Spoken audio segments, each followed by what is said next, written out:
I'm gonna hit record. Oh, Sid's gonna hit record for me. This is a new thing, guys. I've never had this before. Yeah, Sid, I like this move. I need to protect myself from myself. Those of you new, I have forgotten to record every single meeting that I've wanted to record. And I'm like halfway through, and then people will remind me to hit record. So I had to even build in that slide that reminded me to hit record. At first, that slide, instead of just being a record button, said hit record, you idiot. And it was for me, I made the slide and I was talking to myself, but then I had a guest run the call for me one time and I didn't tell them about the slide. Amber goes, it was me. And she gets to the hit record, you idiot. And I'm like, time out. That was not meant for you, Amber. That was meant for me. I just didn't update it when I was not going to be the one running it. That was funny. So then I turned it to nice and I just made it just a record button. All right. So we are recording. I'm going to pull up this content page here and we are going to dive into it. We're going to have some fun with this one, I think. We're gonna hide our sidebar too. All right, I'm sharing screen. All right, can y'all see this? Just a head nod, a thumbs up, something from someone. Yeah, all right, cool. All right, tonight I'm gonna talk about the 10 characters that fail and the lessons to avoid their fate. So we're gonna meet 10 people here. First one we're gonna meet, this is Bored Ben. I've been bored Ben in some areas of my life. We've all met some bored Bens. See, bored Ben ultimately is just kind of bored in life. So he's looking for a simple, engaging activity with some upside. He happened to choose symmetry, but other options he was considering was trying out CrossFit or getting a puppy. He didn't really have big goals. He was just kind of bored and wanted to shake things up a little bit. So he ended up at symmetry. And he's given this a shot, trying to just see if this is going to spark something. But he doesn't really have any specific goal worth getting uncomfortable for. So he's probably going to quit the minute this becomes a challenge. And then he probably is going to go get that puppy. But a puppy might end up at a shelter the minute he realizes that puppy's going to be work too. And it starts pooping in the house and chewing on things. See, Bored Ben just needed something to shake up. He didn't have a goal. See, he could win, and he would win if he found a goal that he wanted badly enough to do the uncomfortable work of learning a new skill. Learning a new skill, learning anything is going to push you outside your comfort zone. Just by necessity and by definition. It's new. New things are uncomfortable. You're going to have to get uncomfortable. If all you came here for was because you were bored and looking for some entertainment in retirement or something, I don't know, you might find it entertainment, but you're going to have to get uncomfortable. And if you're going to get uncomfortable, you need to have a reason to get uncomfortable. And this is going to bring us to a success truth we can learn from stories like Ben. You have to want something.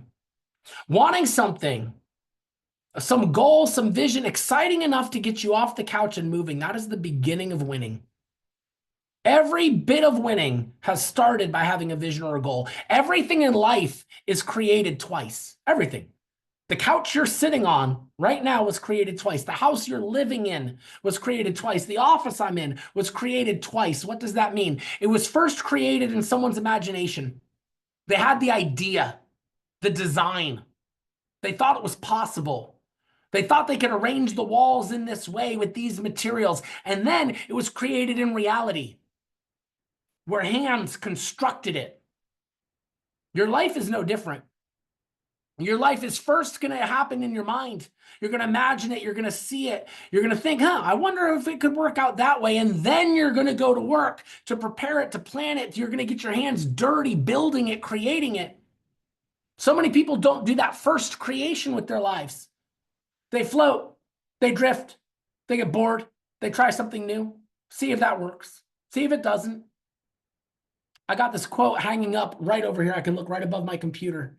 It says this, it says, everyone ends up somewhere. Only a few end up somewhere on purpose. It speaks to me, man. I want to end up somewhere on purpose. I think you do too. But that's going to come from first wanting something. You're not going to win here if you don't know what winning looks like. You're not going to win here if you don't know what you're fighting for, what you're getting uncomfortable for. All right, so let's meet Busy Betty. Busy Betty's fun. I know some Busy Betties on this team. Busy Betty is desperate for something more, but she can't figure out how to let go of anything she's currently doing to make time for this. She really, really wants this to work, but man, she wears a million hats and she's run around and she doesn't like the life she's living. It's not getting her. The credit card's getting bigger every month. The savings isn't really materializing. She's spun around. She knows she needs more, but man, where is that coming from? She can't figure that out. She can't find time to dial. She can't find time to tune into training calls. She's already running on fumes. The idea of this learning curve, it just seems extra exhausting. Man, it's tough. See, she could win, and she would win if she stopped fighting harder to keep her current life than she's fighting for a new one. I know a lot of people desperate for something more, but they fight harder to keep the life they have than they do fight for the life they want. That's our embracing our comfort zone rather than getting outside of it. What success can we learn? What success story or lesson can we learn from Betty? You're not going to get more time in your day just because you became an insurance agent. That means any effort you put in this is necessarily coming at the cost of something you would otherwise be doing. What are you sacrificing? Where is that time coming from? You wanted something more. Every one of you came here for a reason. You didn't come here because you were bored and rich. You wanted something. Let's go get it. But getting it's going to come at the cost of something else. What is it coming at the cost of? You got to be clear on that. All right. Let's meet Broke Bella. My heart goes out to Broke Bella. I was Broke Bella. Broke Bella has zero financial runway to fund the learning curve. But ironically, being broke is also the reason she got into this. It's a really awkward double-sided sword. She loves everything about this and she sees so much potential, but she can't afford leads. She can't get off the ground. She eventually gets frustrated just sitting on the sideline because she just can't afford to participate. There's a learning curve. There's an investment. She wants this, but she can't figure out how to afford it. She would win if she dug deep to find some way to buy leads, even the first purchase of leads to get into a groove. Susie will share her story. She sold her Peloton. She sold a bunch of stuff. She was running an aesthetic clinic and she had Botox, freaking sold her Botox. Like just to get out of that business, like people have run yard sales. People have gotten very creative to come up with their lead spend money. I feel for Broke Bella because being broke is the reason she came here. It's also the reason she can't win here. She could win. She's going to have to figure out how to cross that bridge. What can we learn from her? That starting a business in any industry requires funding. An investor, a loan, bootstrapping. This doesn't have nearly the overhead of other businesses, but there is some. What options are available to you? Where are you finding that money? How are you getting through the learning curve? What is funding? You're not building a brick and mortar and paying a staff for months until years down the road you get profitable. You're not doing that. Just got to fund a learning curve. Where is that money coming from? This can change your life. You can make more money than a doctor if only you can figure out how to get yourself started. How are you doing that? Where is that coming from? For Broke Bella, that is her one big issue. She's got to overcome that. I want her to win. I'm here for her to win. But she's got to find that startup money. All right, let's meet someone else. Nervous Ned. A lot of nervous Neds. See, Nervous Ned, he doesn't play to win. He plays not to lose. He's very calculated. He often calls himself a numbers guy. He'd make a really, really good accountant. Nervous Ned invests as little as possible, buys as few leads as he can, minimum dialing. And that way, in his mind, being the numbers guy, when he loses and it doesn't work out, well, he didn't really lose much. So he doesn't want to play big to win big. He's going to play small so he only loses small. How many of y'all relate to Nervous Ned over here? I don't want to spend too much on leads because these don't work out. I don't like too many dials. I'm like waste my time. I could have been doing other stuff, like watching garbage TV on Netflix or something. I could have been. See, Nervous Ned would win if he gave this the best of his energy, attention, and effort. I'm actually a big believer. This is going to bring me to the success truth for Ned. I don't think that any one of you have ever failed at something that got the best of your creative attention, energy, and effort. The only things you've ever lost in life is when you got distracted and stopped giving it the best of you. That diet plan you think you failed, you didn't fail. You got distracted. Something else became more important and you focused on that instead. Everything you have failed in your life was because something else got your attention and you stopped focusing on that. So when you look at what did get your attention, you've always won. You're wired to win.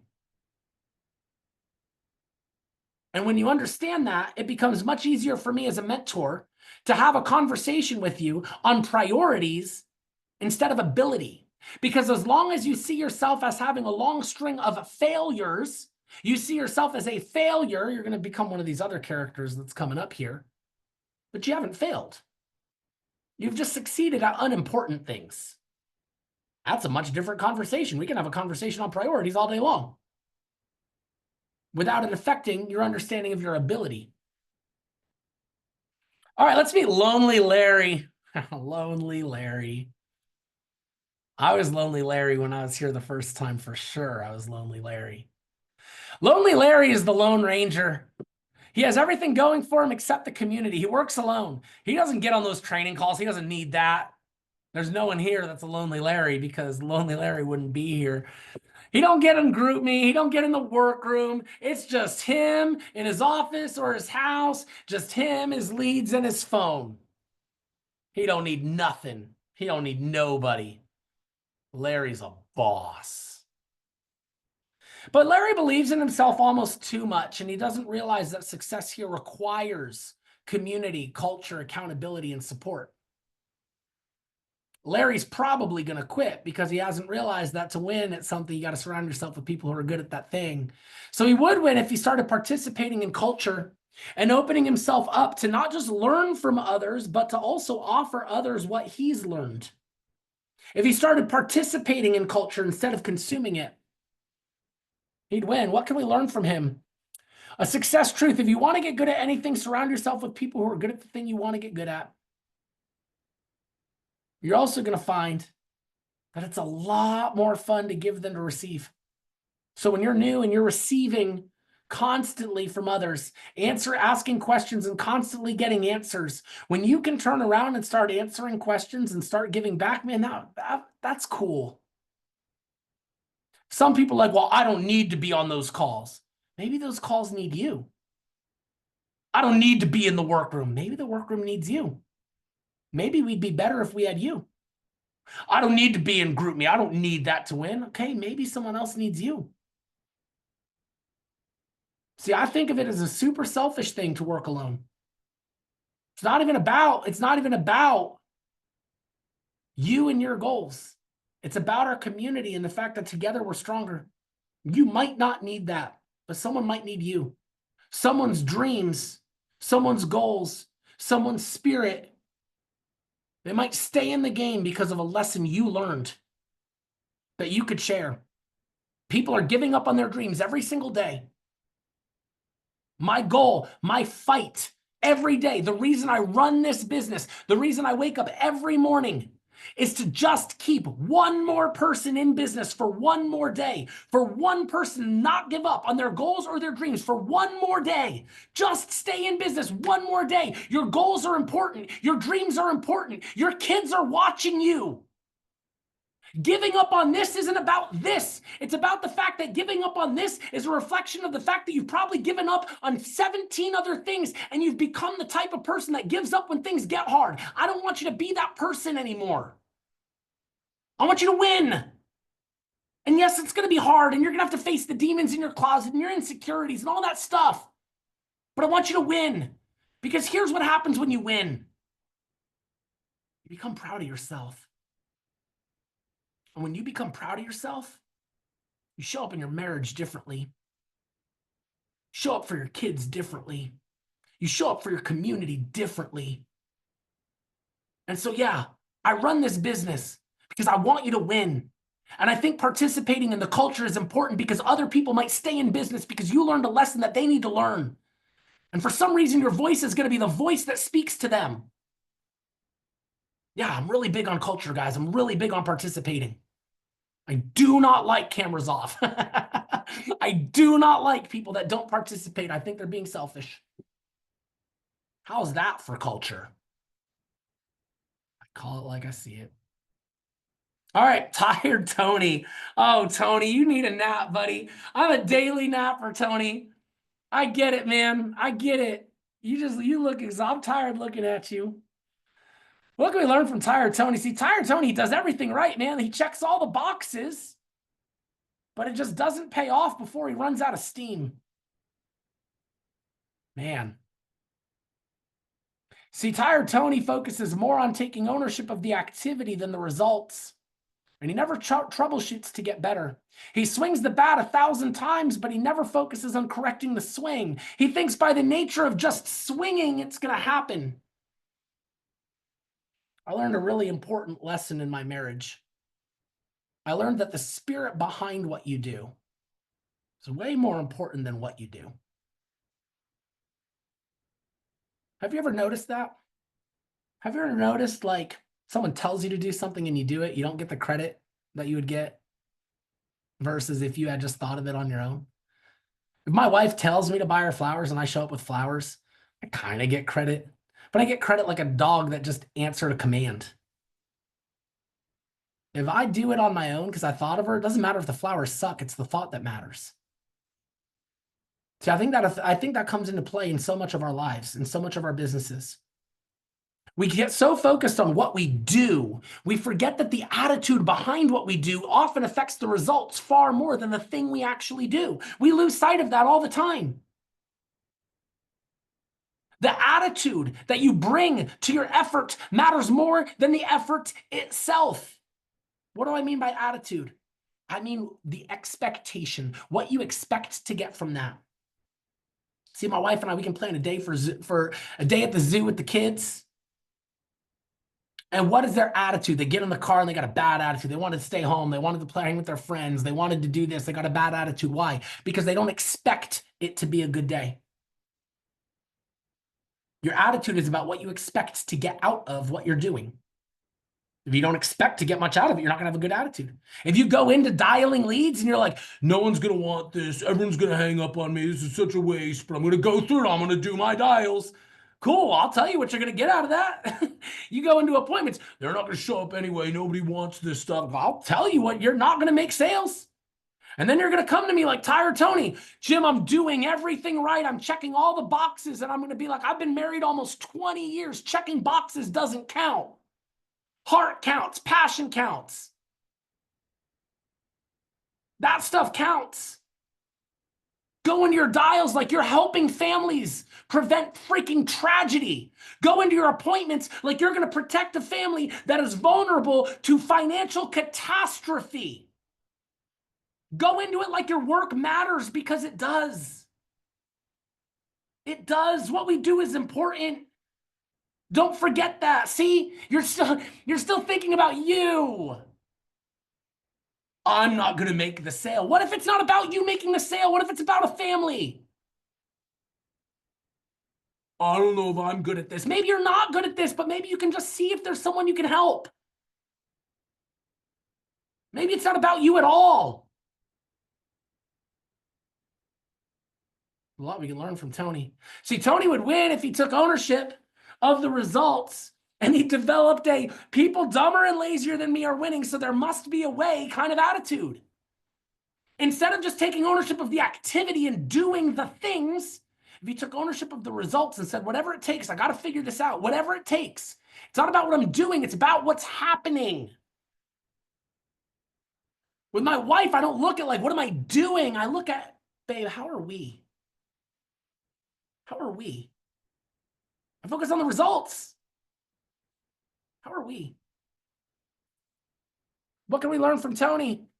That what you expect to get from your effort is more important than the effort itself. You'll often find what you expect to find. Oh, scared Sally. Sally, you're so scared, Sally. I'm sorry. I don't want to scare you. I'm very honest. Sometimes honesty is scary. I don't want to scare you, though. See, scared Sally has forgotten, or maybe she never even knew what winning even was. She believes in the system. She's everyone's biggest cheerleader. She's a part of the community. She loves everybody else winning, but she just doesn't expect that she's going to be the one to win. When people are winning trips, and Jenny O'Brien right now is on the leaderboards to earn a 5-star freaking trip to Croatia with American Amicable, Sally is there. Jenny, you're so awesome, but it never once crossed Sally's mind that maybe she could be on that trip. Why, Sally? Why not you? Never crossed her mind. In her mind, winning is for other people. In her mind, winning is for them. And she's going to be their cheerleader, and she believes in them. And it's so sweet, Sally, but why not you? Why not you? So Sally never steps into the ring. She trains. She's on all the calls. She learns. She knows the script, but she never puts in the work because she doesn't believe she can be successful. For her, success is just for other people. She's tried other things, and she didn't win at those things. She's just not the kind of person that wins. Why, Sally? See, Sally would win. She's got a big challenge. If she rewired her understanding of her ability and value and actually put herself out there to risk. Sally doesn't risk anymore. She doesn't risk. What can we learn? We can learn that critics and cheerleaders are both on the sidelines. Neither of them are risking failure for success. If you want to win, you have to get into the ring, and you got to risk getting messy. You got to risk being vulnerable. You got to risk looking like an idiot. You got to risk showing up unprepared, feeling incompetent, showing up anyway. It's unnerving. Sally doesn't show up. Not in the ring. Man, she's loud on the sidelines. You love her on the sidelines. But Sally, the ring is for you too. Winning is for you too. The trips are for you too. The leaderboards are for you too. You don't just have to be a cheerleader. You're good at it when we appreciate it. But there's more for you than that. Limited Linda. I know Limited Linda. I feel like I'm looking at some Limited Lindas. Limited Linda has some success, but man, then she just kind of hits a wall she can't get past. She sets the same goal month after month after month, and she falls short month after month after month. And she just seems limited, like she has hit this ceiling and she can't break past it. See, Linda stopped believing she has what it takes to move to the next level. So she kind of just settles into a routine that might be enough to keep her where she is, but she's never moving forward. She got tired of hearing herself say, "This is my month," and then it wasn't her month. And then she said, "This is my month," and it wasn't her month. So then she stopped even saying it was her month because she stopped believing it. So then she just kind of got quiet and just settled into doing what she does. And you know what? It's okay. It's not what she wants. It's not what she came here for. It's also not bad either. See, she would win if she found the root cause of her stall and she risked normal to break out of that routine. Something's got to give. Something's got to break. That routine isn't working. You got to break something. What needs to get broken? What can we learn from Linda? We can learn that each of us, this is John Maxwell's 21 Irrefutable Laws of Leadership, law number 1, Each of us is the lid or bottleneck of our business. We cannot grow a business bigger than our ability to lead it. So if you want to grow a bigger business, you have to grow you. You got to deal with your insecurities. You got to deal with your growth. You've got to become bigger and better so that you can run a bigger, better business. All that happened to Linda was she hit her lid. That's it. That's all that happened. She hit her lid. Now she's got to face what's the root cause of why I'm here. And then she's got to become the type of person that can raise that bar. All right, later, Lily. I see you later, Lily. I see you. Later, Lily knows what she wants. She knows how to get it. She even knows she's gonna get it. But tomorrow, let me tell you about tomorrow. Tomorrow is a way better time to work toward it than today is. Today has been a day, and tomorrow is a different day. So later, Lily loves tomorrow. See, leads can be dialed tomorrow. I don't have to do it now. I'm not like now. Appointments, they could be run tomorrow. She's gonna get this. Don't give up on her, but like, don't expect anything out of like today. It's not gonna be today, guys. It's not today. It could be tomorrow.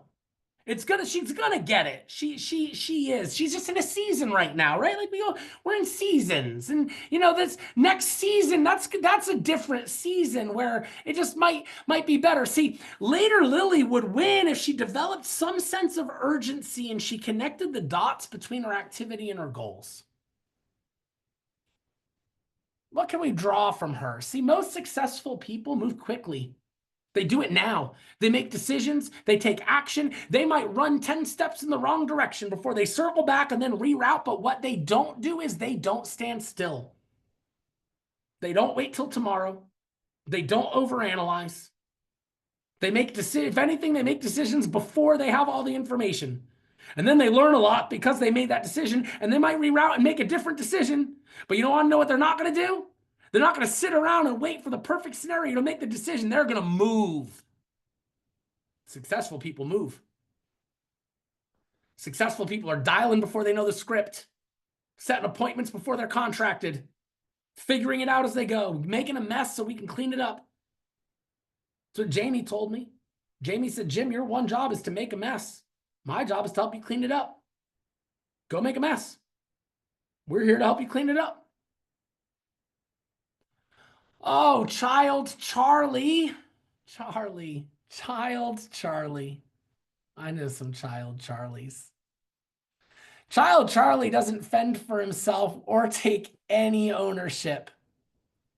He confuses mentorship with parenting and expects everything to be done for him. Much like my children and my own wife now.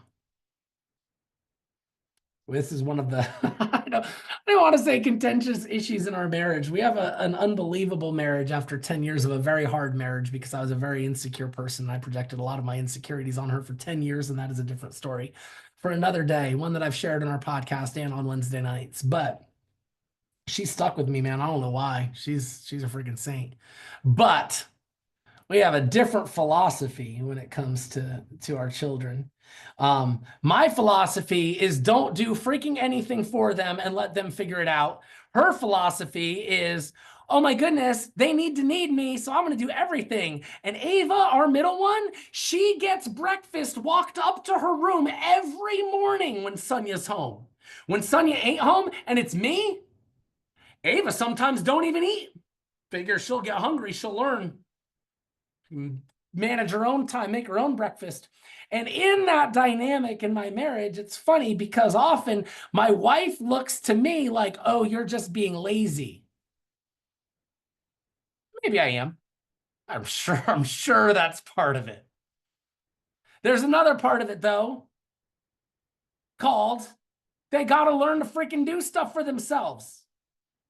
The real world ain't making breakfast for them. They got to figure out how to manage that.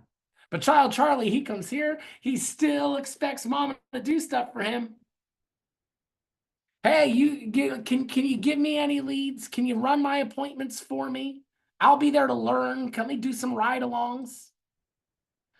Child Charlie expects his mentor to answer every question, every call, and wonders why he can't be given leads and have appointments run for him. He gets annoyed when he has to look for answers on his own. You know the answer. Why can't you just tell me the answer? Because I want you to learn how to find the answer. Thinks I'm being lazy by not just telling him the answer. It would be easier for me to just tell him the answer, but I would be doing him a disservice. He don't like that. He wants me to hand it to him.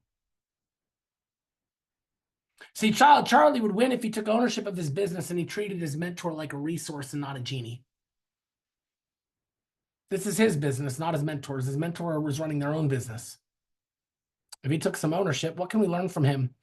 The most successful people, oh no, I didn't update this one. Got sidetracked. All right, let me make it up on the spot. What can we learn from him? We can learn the importance of ownership. Most people come here with an employee mindset. From the day you were young, you did what your parents told you to do. And then you went to school and did what your teachers told you to do. And some of you played sports where you did what your coaches told you to do. And you went to college where you did what a syllabus told you to do. And that prepared you to go into the real world where you would get a job and do what your boss told you to do. And then maybe you got married, and if you're smart, you did what your wife told you to do. And never once were you ever taught to take ownership. Never once were you ever taught to stop and ask, wait a minute, I've been marching like a good soldier, doing what was expected of me from step to step to step. I never stopped to ask, is this even what I want? That's the Great Awakening. Some people do this younger. Other people wake up somewhere in the middle of their lives and go, holy crap, I have been marching like a good soldier to the next expected step every minute of my life that I've never stopped to ask, is this even what I want? And now I look at my bank account and I look at my flabby body, and this is definitely not what I want. And I would never have chosen this for myself. And I'm here and I'm mad about it. And you know what? When I think about it, I haven't felt anything in so long. So you know what I'm going to go do? I'm going to go make incredibly irresponsible decisions just to feel alive. I'm going to go buy a sports car I can't really afford, but a top's going to come down and I'm going to feel the wind and I'm going to feel alive. And we have a word for this, guys. We have a word for the Great Awakening of a life lived without meaning and purpose. We call it a midlife crisis. The Great Awakening of someone that has marched like a good soldier without ever asking, is this what I want? And they wake up one day to have an affair or buy that sports car just to feel alive for the first time, as long as they can remember. Don't do that. That's dumb. That's irresponsible. You can't afford that car. An affair is going to break way more than you think it's going to break. How about this? You can just do things like ask, what do I want from this one spin around the globe I get, this one life? What do I want? Based on what I want, let's reverse engineer a plan so I can go get that and I can feel meaning along the way and I can build things and step up and do hard things and then feel proud of myself and I can experience life as I'm living. That exists as an option for you. It really does. I promise it exists as an option. But if every time you're faced with a challenge, you retreat from it because it's hard, if every time you're faced with, I don't know how to do that, I don't know how to get money for leads, so you back off. I don't know how to get better at this, so you back off. I don't know where I'm going to find time for this, so you back off. You keep reinforcing the life of meaninglessness that you've been living. You just retreat back to your comfort zone. Your comfort zone is not serving you. It got you where you are, but you're here because you don't want to be where you are. Do you see how this is connected? Do you see how these dots are connecting? You want more than where you're at, so you came here because you wanted more. This is going to challenge you. You're not going to like the challenge. You're going to go right back to where you were that you weren't happy with, that got you here in the first place. This is a cycle I watch people play around and around and around like a merry-go-round. When are we getting off? We're not getting off. Not until you decide to actually freaking step up and do the hard thing for once and stay in the discomfort for once and figure out the problems that you ran from for once. See, this isn't about even life insurance sales anymore. It's not even about symmetry. This is about you becoming the type of person you want to be. You have a haunting you could be this type of person, but you have been retreating from being this person over and over again. I'm offering you an opportunity not just to sell life insurance. I'm offering you an opportunity for mentorship to become the type of person that shows up like they said they were going to show up, that does what they said they were going to do, that becomes a person of integrity, whose word means something, who shows up and does hard things, raises the bar on what they expect of themselves, becomes proud of themselves, changes their little corner of the world, and together we change the world because people became proud of themselves for becoming the type of person they always wanted to be. Man, you didn't know you were getting this coming into life insurance sales. Some of y'all are new. You're like, what did I sign up for? It's awesome, man. We get to protect families along the way too. So good. So good. All right. Every success story has the same elements. I've talked about the 10 characters that are going to fail and the lessons we can learn from them. But every success story, you go talk to any of the agency owners I introduced you to. Go talk to Jill and Joe. Talk to Anna, talk to Amber, talk to Kelly, talk to Christina, talk to any of them. They're going to give you the same elements over and over again. Here are those elements. I want you to screenshot this. I want you to have this. The elements of every success story. One, they've got a clear goal. They know what they want coming here. Their eyes are focused on that. They know that retreating is not going to get them there, and they want what they want, so they're going to go get it. They have a willingness and an ability to sacrifice for that goal. They know what they want. They're willing to sacrifice for that goal, and they figure out how to pay that price. They have an obsession with this vehicle as a means to that goal. They become obsessed. You're going to think people drank some weird Kool-Aid and they love symmetry. Of course they do. This is the vehicle that's going to get them where they want to get to in their life. Of course they're obsessed with it. So they show up. They show up in meetings. They're reading, they're learning, they're interacting, they're engaging, they're in GroupMe, they're in the workroom. They eat, sleep, and breathe this. Why? It's not about this. This is the vehicle that's getting them where they want to go. The only Kool-Aid they drank is an obsession with their goals and a belief that this is going to get them there. I'll drink that Kool-Aid all day long. All day long. But you're going to see successful people are obsessed. They're not just dipping their toe in the water to see what happens. You're going to see that they participated in the culture early on from the very beginning. Early on, they put their hand up. They said, I want this. I want to win here. And so if I'm going to win here, I want people to know me. MAC, massive action, constant correction. Both of those. They weren't just tired Tony with massive action, but he didn't correct anything. He swung the bat 1,000 times, but he never changed his grip. He never changed his swing. He never changed the dynamics. He just did it, went through the motions, checked his boxes. And they're not the constant correction where they overthink the process so many times that they never actually get into action because they're thinking so much about correcting the action, they don't take the action. Both of those are important, the massive action and the constant correction. From the beginning, they had extreme ownership. They owned the process. They owned the results. They missed their promotions or missed their goals. They focused on how to get better. They asked, how do I win? What do I have to do? Who's winning? Who can I learn from? Who's overcome this obstacle before? And they had an absolute refusal to fail. You're going to want to quit. Put a 3 in the comments right now if along this journey you have wanted to quit. Put a 3 in the comments if you've wanted to quit. Look at all the 3s. Everyone's wanted to quit at some point. You're going to want to quit. The successful people didn't. Well, I did, but I came back with a better attitude. Those are the elements of a success story. Every one of you can win here. I want you to. I believe in you. I know that you might have come here with a history of not winning. I also know you can change that. We're here to help. I hope this meeting was helpful. That's what I have for you guys. Thank you. I love you all. I genuinely appreciate every single one of you. You should all have my numbers. My favorite agents are the ones that blow up my phone the most. You know this. I don't care if you're 15 people down from me. I don't care. You are a human who wants to win, and I want you to win. And if I can help, I will play that role. I'm going to put my cell right in the comments. If you don't have my number, you're going to take down my number. You're going to put it in your phone, and you're going to promise that you will text me before you quit. Just that last little like, okay, Jim, I'm on the verge. I'm on the edge. I'm on the verge of quitting. You told me to text you. Good, text me. Text me before then too. Tell me your wins. Tell me your goals. I'm here for all of it, guys.